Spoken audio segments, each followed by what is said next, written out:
Баршаңызға қайырлы күн, сіздермен Гаухар. Бүгін бір стаканнан осындай 2 тарелке болып шығатын дамские пальчикидің рецебін назарларыңызға ұсынамын. Міндетті түрде дәл осы рецеппен жасап көріңіздер. Алдымен бізге 1 стакан сүт керек.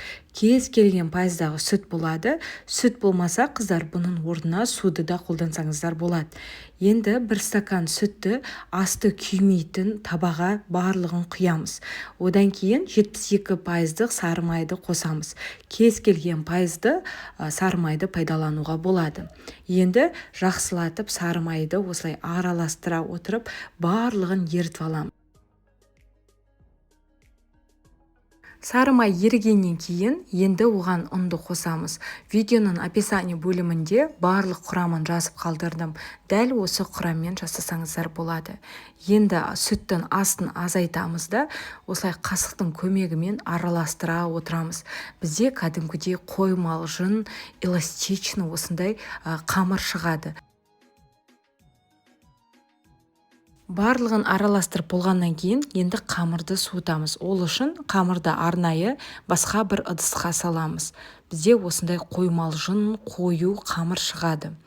Енді қыздар, видеоға жұмыртқаның салған видеосы менде түспей қалған. Бір-бірлеп жұмыртқаны салып тұрамыз. Яғни 4 жұмыртқаны қосамыз, және де міндетті түрде қамыр суыған болу керек. Әйтпесе жұмыртқаңыз пісіп қалады.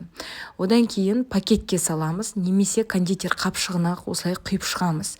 Арнайы насадка болса, арнайы насадканы да пайдалансаңыздар болады. Ал арнайы насадка болмаса, мен сияқты осылай кондитер қапшығымен барлығын салып шықсаңыздар болады. 180 градуста 30 минутта біздің эклерлеріміз дайын болады. Ал енді кремінің жасалуы тіпті оп-оңай. Ол үшін 25% қаймақты пайдаланамыз. Оған сгущенканы қосып, миксерлеп аламыз, немесе осылай венчиктің көмегімен барлығын жақсылап араластырамыз. Қыздар, 15-20% қаймақты қолдансаңыздар, креміңіз сұйық болып кетуі мүмкін. Сол себепті сіздерге 25% қаймақты пайдалануға кеңес беремін. Мен Milky Land'тің осындай 25% қаймағын пайдаланамын. Енді дайын болған эклерлерді суытып алып, кремге малып, әдемілетіп, өзіңізге ұнайтын кез келген тарелкеге осылай салып шығатын боламыз. Одан кейін тоңазытқышқа 20 минут қалып қоямыз.